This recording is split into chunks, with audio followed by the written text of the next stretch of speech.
वहीं नया सेफ्टी और डिजास्टर मैनेजमेंट प्रोटोकॉल तैयार यहां पर किया गया है। करीब 6000 नावों का अस्थायी लाइसेंस भी दिया गया है ताकि नाविकों को किसी भी हेल्थ इमरजेंसी अगर पैदा होती है तो उससे निपटा कैसे जाए, उसके लिए सीपीआर समेत दूसरी स्वास्थ्य से जुड़ी समस्याओं से निपटने की ट्रेनिंग भी उनको दी जा रही है। ये ट्रेनिंग एनडीआरएफ के अधिकारी दे रहे हैं और उनसे बात की हमारे सहयोगी हिमांशु शेखर ने।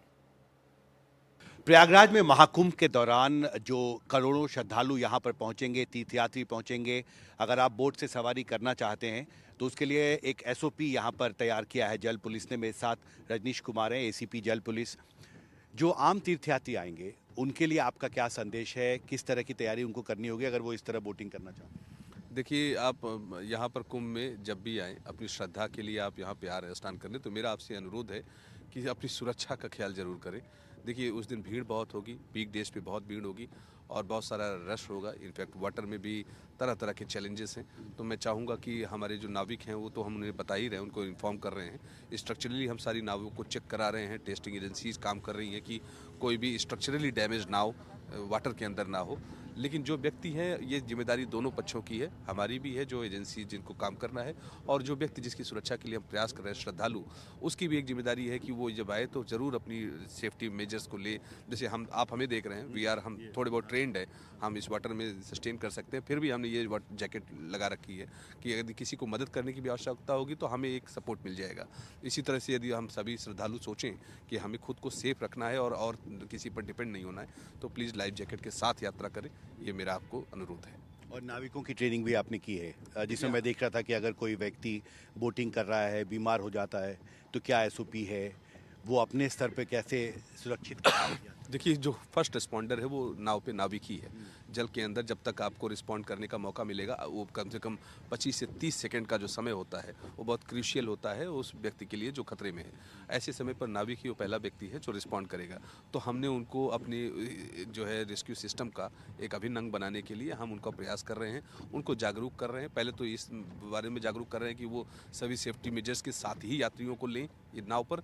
दूसरा, यदि कोई ऐसी बात हो जाती है तो जैसे छोटी मोटी टेक्निक्स, सीपीआर हो गया, कैसे उनको हेल्प करना है, कैसे उनको अगर किसी को ड्राउनिंग हो रही है तो बैग से उठाकर अपने को सुरक्षित रखते हुए नाव पर वापस कैसे ले आना, इस तरह की तमाम चीज़ें हम लोग एनजीओज के माध्यम से और प्रशासन के सहयोग से इसको इम्प्लीमेंट कर रहे हैं। और ये आपका एक डिजास्टर मैनेजमेंट प्लान जो है महाकुंभ का, एक बहुत ही विस्तृत प्लान है, उसका हिस्सा है ये। जी, तो एनडीआरएफ के जवान भी होंगे? एनडीआरएफ, एसडीआरएफ दोनों के जवान हमारे पास डिप्लॉयड है, पर्याप्त संख्या में है। हमारे पास उनके ट्रेन डाइवर्स हैं, तो हम आश्वस्त हैं कि वो हमारी मदद कर पाएंगे और हम पूरी तरह से निर्विघ्न और सुरक्षित कुंभ को हम आपको प्रदर्शित कर पाएंगे। बस एक आखिरी सवाल था रजनीश जी, इसी संदर्भ में कि मैंने देखा बहुत जगह मॉक ड्रिल्स हुआ है, आसमान से लेके पानी के अंदर, गहरे पानी तक, अंडर वाटर ड्रोन्स का भी आप इस्तेमाल कर रहे हैं। तो ये जो डिजास्टर मैनेजमेंट का जो प्रोटोकॉल आपने तैयार किया है वो किस तरह महाकुंभ के दौरान फंक्शनल होगा?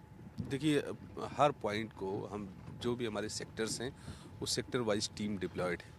उसमें जो डिजास्टर की एसओपीज़ हैं, जैसे भी उस सेक्टर की डिजास्टर को चैनलाइज होगा या कोई इवेंट ट्रिगर होगा तो सारे जो कंसर्निंग अथॉरिटीज़ हैं उनको मैसेज आएगा और सारी जो हमारी फंक्शनिंग यूनिट्स हैं उनको मैसेज आएगा और वो इमीडिएट रिस्पॉन्ड करेंगे विद मिनिमम रिस्पांस टाइम।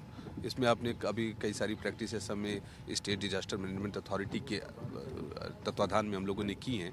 उसमें एसडीएम के निर्देशन में अभी आपने देखा होगा boat capsize, fall from pontoon, अगर एक साथ कई लोग गिर जाते हैं तो उनको कैसे रेस्क्यू किया जाए, सुरक्षित रेस्क्यू करना और रेस्क्यू करके उन्हें सुरक्षित हॉस्पिटल्स तक, प्राइमरी हेल्थ केयर तक पहुंचाना, ये एक पूरा होलिस्टिक प्रोसेस है। इसमें बहुत सारी एजेंसीज इन्वॉल्व हैं। इनफैक्ट जिन एजेंसीज को हम समझते हैं कि महत्वपूर्ण उस समय नहीं लगती, एक इलेक्ट्रिसिटी का भी इश्यू अगर हो जाता है तो दैट ऑल्सो बिकम्स चैलेंजिंग। तो सभी का इन्वॉल्वमेंट और कोऑर्डिनेशन इज़ द की।